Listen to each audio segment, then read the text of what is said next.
अस्सलाम वालेकुम व्यूवर्स।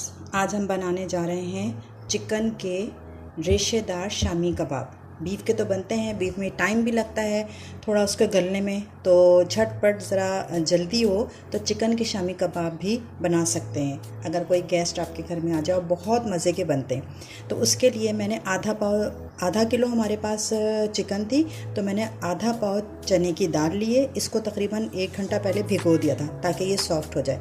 उसके बाद इसमें 3 आलू लिए हैं और 5-6 हरी मिर्चें, ये भी इसमें डाल देंगे। ये थोड़े से गरम मसाले हैं, लौंग, काली मिर्च, दालचीनी, छोटी इलायची, 1 बड़ी इलायची, 1 छोटी सी प्याज और ये बटन वाली मिर्च, ये भी डाल देंगे। और आधा किलो मैंने ये चिकन लिया था। अच्छा, आपके पास अगर बोनलेस है तो आप बोनलेस यूज़ कर लें, और बोन के साथ है अगर हड्डी वाला गोश्त है तो आप ये भी इस्तेमाल करती हैं। मेरे पास हड्डी वाला आधा किलो गोश्त था, तो मैंने ये आधा किलो गोश्त इसमें भी डाल दिया। आधा किलो के साथ मैंने आधा पाव चने की दाल ली थी। इसको सबको मिक्स करेंगे। तो मैं इनको नमक, अब इसमें नमक डलेगा और अदरक लहसुन डलेगा। 1 टेबल स्पून, थोड़ा कम था, 1 टेबल स्पून मैंने अदरक लहसुन का पेस्ट डाल दिया, और 1 टेबल स्पून ही मैं इसमें सॉल्ट डाल दूंगी। बाद में हम जब ये गला लेंगे उसके बाद हम नमक जो है वो चख के और भी मिला सकते हैं। अब इसको जो है मैं मिक्स करके अदरक लहसुन वगैरह, अब मैं इसको पकने के लिए रख देती हूँ। जब ये आलू और चिकन वगैरह गल जाए, हमें कोशिश ये इतना पानी डालना है हमें कि चिकन और आलू गल जाए और पानी भी इसमें सूख जाए। चलिए अब इसको हम पकाते हैं। फिर उसके बाद जब ये सब चीज़ें गल जाएंगी तो फिर हम बताएंगे हम इसको रेशे वाला शामी कबाब किस तरह। ये देखें व्यूअर्स, ये मैंने पका लिया, चिकन आलू वगैरह सब गल गए और पानी बिल्कुल भी नहीं है, सब ड्राई हो गया।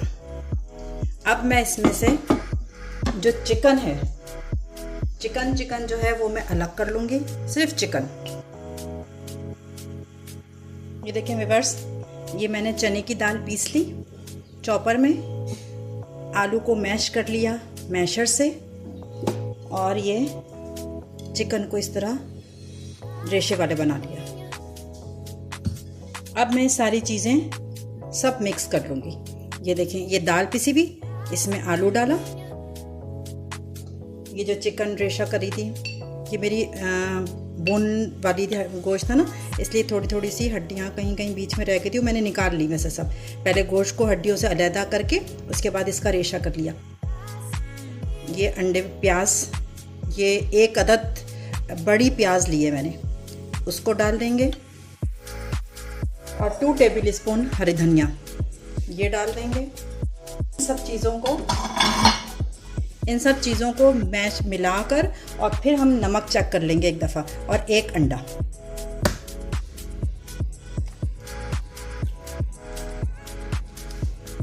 सब चीज़ों को हाथ धो लीजिएगा, हाथ धुले में है मेरे। और इससे अब मैं सारी चीज़ों को, जिस तरह शामी कबाब का, बीफ के शामी कबाब को मिक्सर को मिक्स करते हैं, इसी तरह मैं इसको भी मिक्स करूँगी सबके। ये देखिए व्यूअर्स, ये मैंने सब मिला के सब चीज़ें, और इसके इस तरह गोलियाँ बना ली, ताकि ना जो कबाब है वो सब एक साइज़ के बने। इससे पता चल जाता है ना कि सब बराबर गोलियां हैं, तो फिर हमारे कबाब भी एक जैसे बनेंगे।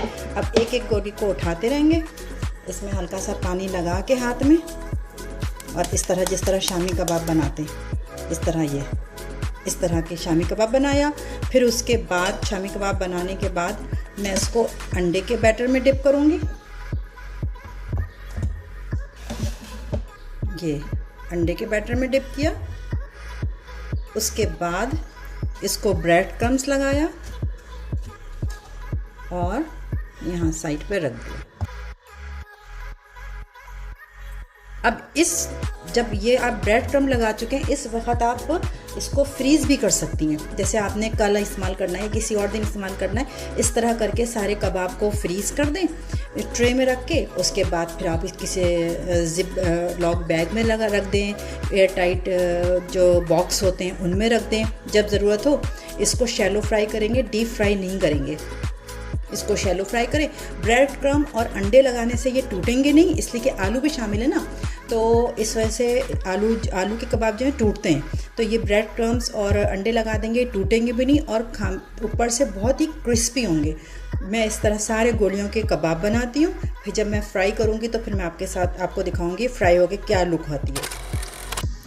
ये देखें व्यूअर्स, ये सारे शामी कबाब रेडी हो गए। अब इनको मैं शैलो फ्राई कर रही हूँ, बहुत तेज़ आंच पे नहीं, वरना तो ये ऊपर के क्रम्स जो हैं वो डार्क ब्राउन हो जाएंगे, अंदर से इसमें टेस्ट नहीं आएगा। तो थोड़ा सा, मतलब बिल्कुल तेज़ नहीं, थोड़ी सी बस मीडियम आंच पे इसको रख के फ्राई करेंगे। और जब ये गोल्डन ब्राउन हो जाएंगे तो फिर मैं इनको निकाल लूँगी। ये देखें व्यूअर्स, ये शामी कबाब रेडी हो गए हैं चिकन के। इसके साथ मैंने ये चटनी बनाई है और ये नान फ्राई किए हैं। इस तरह इसको खाने में भी यूज़ कर सकते हैं, और कोई गेस्ट आए आपके घर तो इसको स्नैक्स के तौर पे भी यूज़ कर सकते हैं। अब आप इसके अंदर का देखें, ये देखें कितने रेशे वाले कबाब हैं और बहुत ही मज़े के और बहुत ही टेस्टी। और आप देखें इसका ये कितना टेक्सचर, कितना क्रिस्पी है। ये देखें कितना क्रिस्पी ये कबाब हैं। और बहुत ही, इस रेसिपी से आप लोग चिकन के रेशे वाले शामी कबाब बनाइएगा और इन्जॉय करिएगा, और मुझको कमेंट्स में ज़रूर बताइएगा कि आपके कबाब कैसे बने।